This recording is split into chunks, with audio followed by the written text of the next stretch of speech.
سوچو اتنا مضبوط ہتھوڑا جسے سارے انسان اور جنات مل کے نہ اٹھا سکے، جب وہ 5-6 فٹ کے کمزور انسان کے سر پہ پڑے گا تو اس کا ہوگا کیا؟ اور یہ بات کوئی مولوی صاحب کہتے، کوئی سیاسی لیڈر کہتا، کوئی خطیب کہتا، کوئی ادیب کہتا، کوئی مسجد کا امام کہتا تو ہم اس کا مذاق اڑا دیتے کہ چلو یار کچھ بھی باتیں کر رہے ہیں، لیکن یہ بات کہہ کون رہا ہے؟ یہ بات کس نے کہی؟ اللہ کے رسول صلی اللہ علیہ وآلہ وسلم نے۔ میرے بھائیوں، اس دن کے لیے ہم نے کیا تیاری کی؟ حدیث پاک میں آتا ہے وہ آتے کسی سے پیار سے بات نہیں کرتے، انسان کو جھنجھوڑتے ہیں اور اس کو جھنجھوڑ کے اٹھا کے بٹھاتے ہیں اور اس سے سوال کرتے ہیں۔ کیا انسان کی کیفیت ہوتی ہے؟ ایک کیفیت ہے قبر کی کیفیت، جہاں صرف عمل کام آئے گا۔ ایمان کے ساتھ اگر کوئی چیز کام آنے والی تو عمل، اور قبر میں اگر کسی نے کام آنا ہے تو وہ آمینہ کا لال، ہم سب کے آقا و مولا محمد رسول اللہ صلی اللہ علیہ وسلم۔ یا تو اعمال نے کام آنا ہے یا تو اللہ کے رسول نے کام آنا ہے، اور ہم نے دونوں سے اپنے رشتے کو کمزور کر لیا۔ اللہ کے رسول صلی اللہ علیہ وآلہ وسلم ارشاد فرماتے ہیں کہ جب عذاب کے فرشتے انسان کے پاس آتے ہیں تو نماز اس کے پیروں کی طرف آ کر کھڑی ہو جاتی، اور نماز آ کر کہتی ہے خبردار اس کو عذاب نہیں دینا، میں اس کی حفاظت کروں گی۔ سر کی طرف سے آتے ہیں تو اس کا روزہ کھڑا ہو جاتا ہے، خبردار یہ روزے دار تھا، اسے تم عذاب نہیں دے سکتے۔ پھر دوسری طرف سے آتے ہیں تو زکوٰۃ کھڑی ہو جاتی ہے، کہتی ہے کہ خبردار یہ زکوٰۃ دینے والا تھا، اسے عذاب نہ دینا۔ پھر کسی طرف سے آتے ہیں تو صدقہ کھڑا ہو کر کہتا ہے یہ صدقہ کرتا تھا، کھڑا نہیں ہو، اس طرف عذاب نہیں آنا۔ اسی طرح سے پھر کبھی قرآن کی تلاوت سامنے آتی ہے، اسی طرح سے کبھی کوئی نیکی سامنے آتی ہے، وہ ساری نیکیاں آ کر کے اس میت کو بچاتی ہے، اور اس کے بعد فرشتے کہتے ہیں کہ جب اس کی حفاظت کے لیے اس کے نیک اعمال ہیں تو ہم اسے عذاب کیسے دے سکتے ہیں؟ پھر حدیث پاک میں آتا ہے کہ اس کی قبر میں جنت کا بستر بچھایا جاتا ہے، اور اس کو کہا جاتا ہے نم کا نومت العروس، سو جا ایسے جیسے پہلی رات کی دلہن سوتی۔ لیکن آج جس نیک اعمال کی برکت سے ہم نے قبر میں بچنا ہے، جس نیک اعمال نے ہمیں قبر میں کام آنا ہے، آج اس نیک اعمال کے لیے ہمارے پاس وقت نہیں۔ فجر سوتے ہوئے گزار دے رہے ہیں، ظہر کاروبار میں کام دھندے میں گزار دے رہے ہیں، عصر دوستوں کے ساتھ کھیل کود میں گزار دے رہے ہیں، مغرب غفلت میں گزار دے رہے ہیں، عشاء غفلت میں گزار دے رہے ہیں۔ اللہ کے بندو، حدیث پاک سنو، ایک وقت کی نماز کے لیے صرف 10 منٹ کا ٹائم لگتا ہے، 10 منٹ۔ آقا علیہ السلام فرماتے ہیں کہ قبر میں ایک سانپ، اور ایک نہیں، اس کے علاوہ اور بھی روایت، یہ ایک سانپ تو ازدہا ان کے لیے جو نماز نہیں پڑھتے، باقی دوسرے سانپ تو اور بھی ہیں۔ ترمذی شریف کی حدیث ہے، ترمذی شریف حدیث کی مستند کتاب، آقا علیہ السلام فرماتے ہیں اس میں قبر میں 70 سانپ، 70، اور وہ 70 ازدہے اتنے طاقتور ہیں کہ اگر وہ پھنکار دیں زمین کے اوپر تو قیامت تک کبھی وہاں اناج کا دانہ نہیں اگ سکتا، وہ اتنے زہریلے سانپ ہیں۔ یعنی صرف ان کے سانس لے کر پھنکارنے سے اتنا زہر پیدا ہوگا کہ قیامت تک اناج کا ایک دانہ نہیں اگ سکتا، ایسے طاقتور 70 ازدہے ہیں۔ اور ایک ازدہا الگ ہے جس کا ذکر ابھی ہو رہا ہے، اس کا نام ہے شجاع الاقرع، اور وہ گنجا سانپ، اس کے سر کے بال جھڑے ہوئے، اس کا جو ناخن ہے ایک دن کی لمبائی اتنا لمبا ہے، یعنی دن بھر میں جتنی لمبائی میں کوئی گھوڑا دوڑا سکتا ہے اتنے لمبے لمبے اس کے ناخن ہیں۔ اور جب وہ ایک ڈنک کسی کو مارے گا تو انسان 70 گز زمین کے اندر جا کر دھس جائے گا، صرف ایک ڈنک مارنے پر۔ آقا علیہ السلام سے صحابہ نے پوچھا حضور وہ مارے گا کس کو؟ سرکار علیہ السلام فرماتے ہیں وہ بے نمازیوں کو مارے گا، جو نماز نہیں پڑھتے، نماز کے لیے ٹائم نہیں نکالتے، ان کو مارے گا، اور ایک ڈنک نہیں مارے گا۔ اللہ کے رسول علیہ السلام فرماتے ہیں وہ سانپ اپنا تعارف خود کرائے گا اور کہے گا اے شخص، اے انسان، اے قبر میں سونے والے، میرا نام شجاع الاقرع ہے، اور میں وہ ہوں کہ میں بے نمازیوں پہ مقرر کیا گیا ہوں. جس نے فجر نہیں پڑھی میں اس کو ظہر تک ڈسوں گا, جس نے ظہر نہیں پڑھی میں عصر تک ڈسوں گا, جس نے عصر نہیں پڑھی میں مغرب تک ڈسوں گا, جس نے مغرب نہیں پڑھی میں عشاء تک ڈسوں گا, جس نے عشاء نہیں پڑھی میں اس کو فجر تک ڈسوں گا. سوچو 24 گھنٹہ مقرر ہے وہ بے نمازیوں پر, اور اللہ کے رسول علیہ السلام فرماتے ہیں قیامت تک وہ اسی طرح ڈستا رہے گا. چین نہیں ہے دنیا کے اندر. تو تھوڑی سی مصیبت آتی ہے لوگ خودکشی کر لیں. دنیا میں چین نہیں ملا تو لوگ مر جاتے ہیں, لیکن مرنے کے بعد یہ بڑی مصیبتیں ہیں عمل نہ کرنے کی وجہ سے. ویسے تو خودکشی کرنے والوں کے لیے ایک الگ مصیبت نہیں ہے کہ جس طرح جس نے خودکشی کی ہے اسی طرح اس کو بار بار مارا جائے گا. جیسے اگر کسی نے زہر پی کر کے مرا ہے تو اس کو بار بار جہنم کا زہر پلا پلا کے مارا جائے گا. اگر کوئی چھری سے مرا ہے, پھانسی لے کے مرا ہے, تو اس کو جہنم کی آگ کی پھانسی پہ لٹکایا جائے. آج کل ہمارے شہر میں خودکشی کا ماحول بڑا گرم ہو رہا ہے. قرضہ لے لیا, ادا نہیں کر پا رہا ہے, لوگ پریشان کر رہے ہیں تو خودکشی کر رہے ہیں. ارے میرے بھائی, دنیا میں اگر کوئی پریشان کر رہا ہے تو دنیا کی چند دن کی پریشانی سے بچنے کے لیے آخرت کی ہمیشہ کی پریشانی کیوں مول لے رہے ہیں؟ یہ دنیا ہے, مسائل کا حل ہے. مسائل سے گھبرانا انسان کی شان نہیں ہے. اور ایک بات یاد رکھنا, مصیبت بڑی نہیں ہے, مصیبت بڑی نہیں ہے, اللہ بڑا ہے. نیت اچھی رکھو, مسائل سب حل ہوں گے. قرض سے تنگ آ کر خودکشی کرنا, عورتیں گھر کے اندر ٹینشن ہے, پرابلم ہے, اس سے خودکشی کرنا, مردوں کا کسی ٹینشن میں آ کر خودکشی کرنا مسائل کا حل نہیں ہے. یہاں کی مصیبت سے نجات اور ہمیشہ کی وہ مصیبت, یہ کوئی عقل مندی ہے, کوئی دانش مندی ہے؟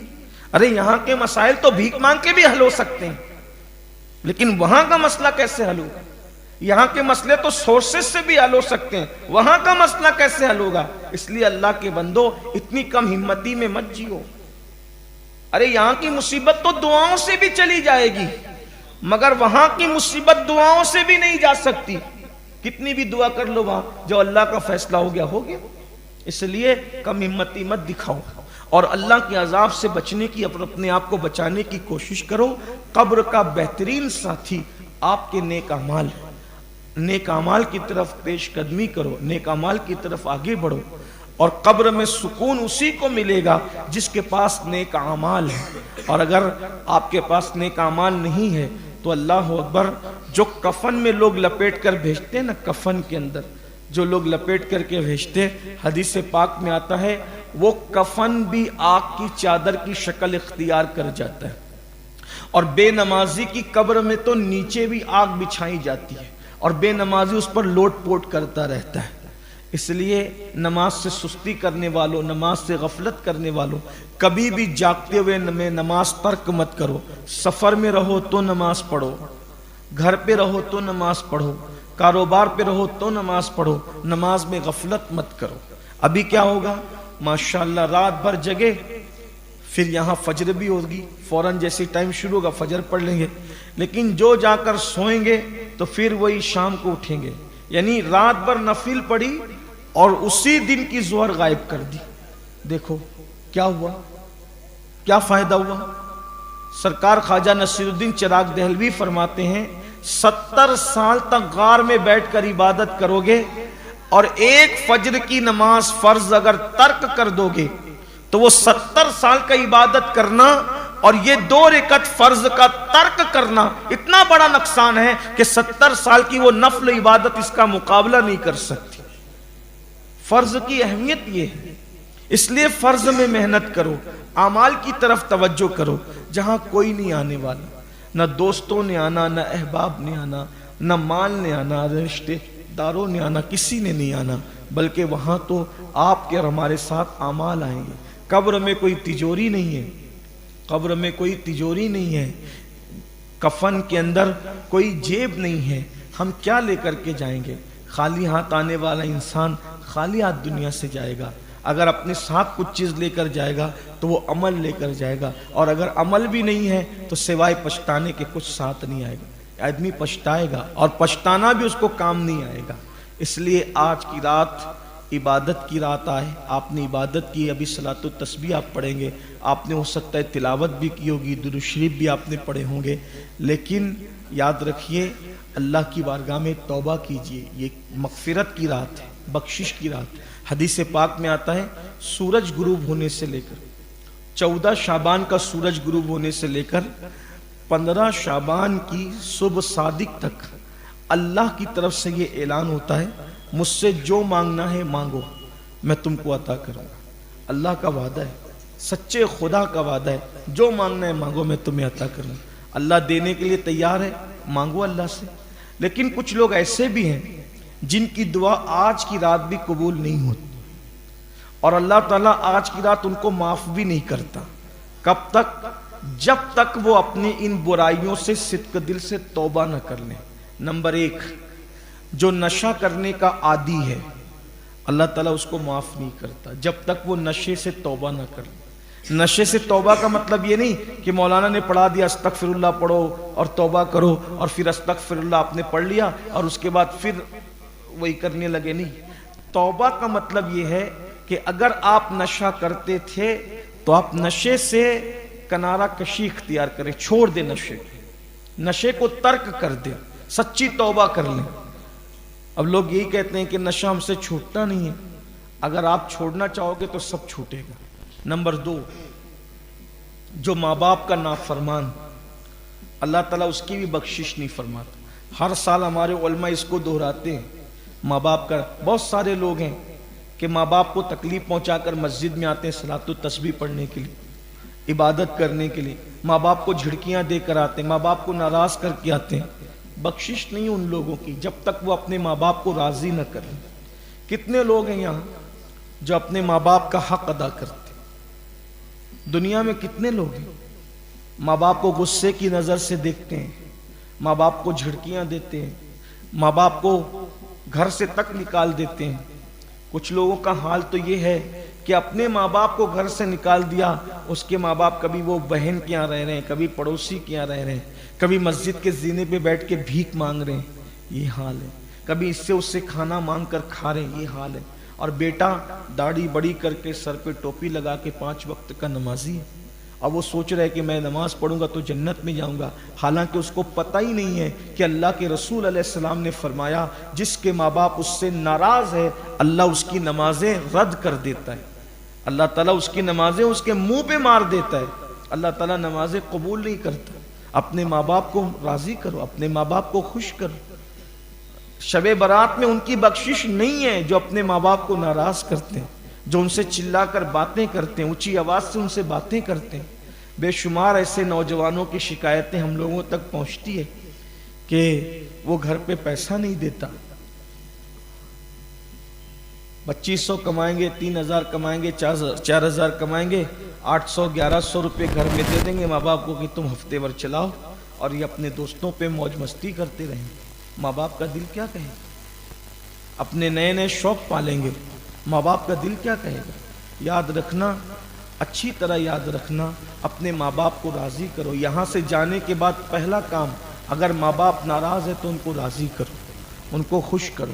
اور میں تو یہ کہتا ہوں آپ سے کہ 2 ہستیوں کو منانا بہت آسان ہے، ایک تو اللہ کو منانا آسان ہے، ایک تو ماں باپ کو منانا آسان ہے، کیونکہ یہ دونوں ہم سے بہت محبت کرتے ہیں، ماں باپ بھی محبت کرتے ہیں اور اللہ تو کروڑوں ماؤں سے زیادہ محبت کرتا ہے۔ اس لیے اپنے ماں باپ کو خوش کرو۔ نوجوان لڑکے آج کل ماں باپ کے ساتھ بہت برا سلوک کرنے، اگر لڑکیوں سے ناجائز تعلقات ہو جائیں تو ان کو گھنٹوں فون پر بات کرنے کے لیے ٹائم ہے۔ چلیں اگر کچھ شریف لوگ ہیں وہ نئی باتیں کرتے لڑکیوں سے، وہ گیم لے کر بیٹھے ہیں گھنٹوں، یوٹیوب لے کے بیٹھے ہیں گھنٹوں، فیس بک لے کر بیٹھے ہیں گھنٹوں، لیکن ماں باپ انتظار کرتے ہیں کہ میرا بیٹا آ کے مجھ سے خیریت پوچھے، مجھ سے بات کرے، میرے پاس بیٹھے۔ کتنے لوگ ہیں جو روزانہ اپنے ماں باپ کے پاس جا کر بیٹھتے ہیں، ان سے باتیں کرتے ہیں، ان کی خیریت پوچھتے ہیں، ان کے مسائل سنتے ہیں۔ اتنا یاد رکھنا، ہمارے بچپن میں جتنی زیادہ ہم کو ماں باپ کی ضرورت تھی، ان کے بڑھاپے میں اتنی ہی ہمارے ماں باپ کو ہماری ضرورت ہے۔ جب ہم بچے تھے تو ان کے بغیر سوتے نہیں تھے، جب ہم بچے تھے تو ان کے ساتھ ساتھ کہیں بھی بھاگ بھاگ کر جاتے تھے، جب ہم بچے تھے تو کھانا ان کے ساتھ کھاتے تھے۔ جب ہم بچے تھے تو سوتے ان کے ساتھ تھے، جب ہم بچے تھے وہ نظر نہیں آتے تھے تو ہم پاگلوں کی طرح ادھر ادھر دیکھتے تھے، میری امی کہاں گئی، میرے ابا کہاں گئے، ایسے ہی تھا۔ تو جو پوزیشن ہمارے بچپن میں ماں باپ کو ڈھونڈنے، ماں باپ سے پیار میں ہمارے لیے تھی، اب ان کے بڑھاپے میں ہمارے ماں باپ بھی وہ ہمارے بغیر رہ نہیں سکتے۔ وہ ہمارے بغیر جب ہم نہیں دکھتے ہیں تو ایسے ہی بے چین ہوتے جیسے بچپن میں ہم ان کے لیے بے چین ہوتے تھے، جیسے ہم ہر جگہ ان کے ساتھ جانا چاہتے تھے، بڑھاپے میں بھی وہ ہمارے ساتھ ایسے ہی رہنا چاہتے ہیں۔ لیکن سوچو بچپنے میں پھر ہمارے ماں باپ نے ہم سے کیا سلوک کیا، انہوں نے اپنے ساتھ رکھا، اپنے ساتھ بستر پہ سلایا، سینے پہ چمٹایا، سینے پہ رکھا۔ ارے ماں باپ کا احسان تو جانو اللہ کے بندو، اگر گھر میں کوئی اچھی چیز آ جاتی تھی تو ماں باپ خود نہیں کھاتے تھے، ہمیں کھلاتے تھے۔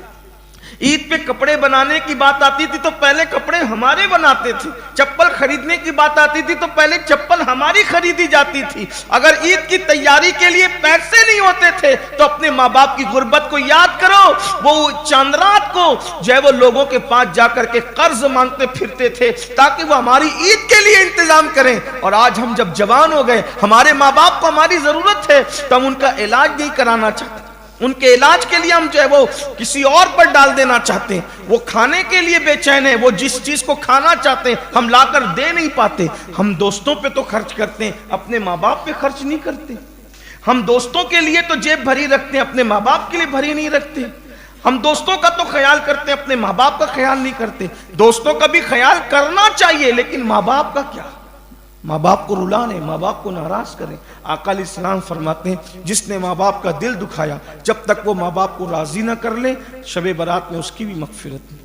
تیسرا بندہ، آقا فرماتے ہیں جو کسی کے لیے دل میں بغض اور کینہ رکھتا ہے اس کی بھی شب برات میں بخشش نہیں۔ اگر یہ پرچہ اوپن ہو جائے نا کہ کس کس کے دل میں کس کس کے لیے بغض ہے تو ہم سب ناکام ہیں۔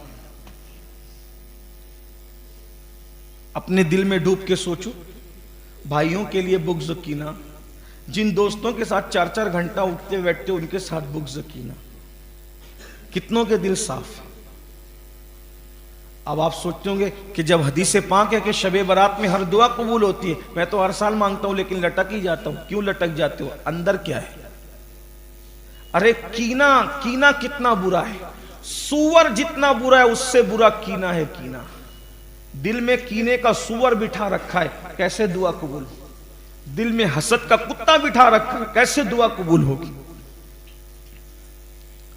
اگر مسلمان صرف اپنے دل کو صاف کر لے دل کو، یاد رکھنا بہت بڑی بات ہو رہی ہے، صرف دل صاف کر لو، حسرت سے آسمان کی طرف کوئی مراد لے کر نظر اٹھا لی، نہ پوری ہو تو پھر کہنا، لیکن دل صاف ہونا چاہیے اس کے۔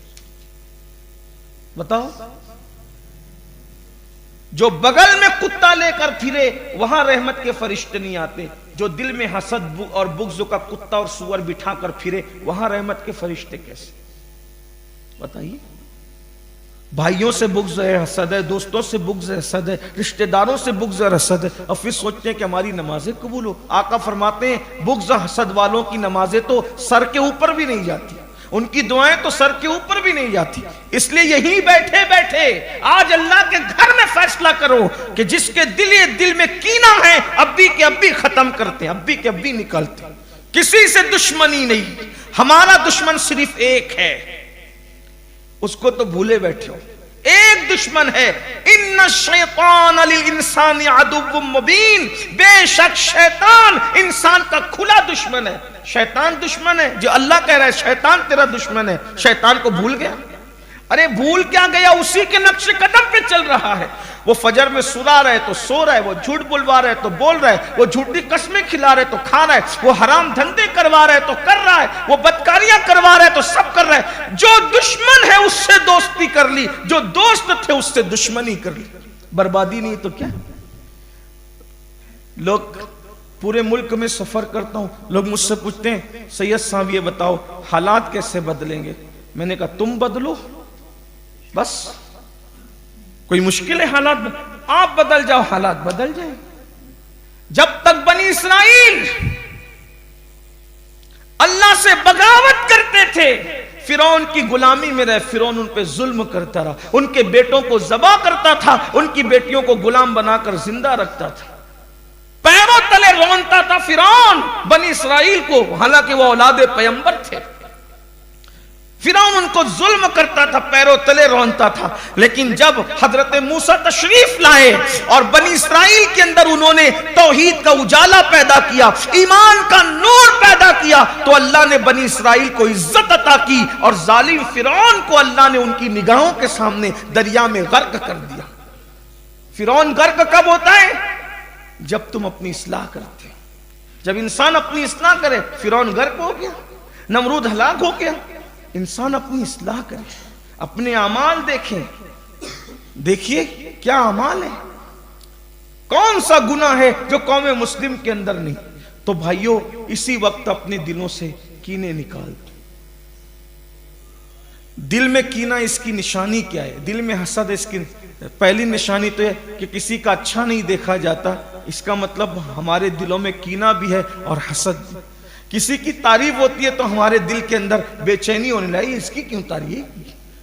اس کو نعمت ملتی ہے تو ہم تڑپنے لگتے ہیں کہ اس کو کیوں نعمت مل رہی، اس کا مطلب دل میں بغض ہے، کینہ، حسد ہے۔ بلکہ اگر حسد دل میں کینہ نہیں اور بغض نہیں ہو دل کے اندر، تو جب کسی کو نعمت ملے گی تو آپ سوچو گے اللہ اس کو دیا، اس کو اور عطا فرما۔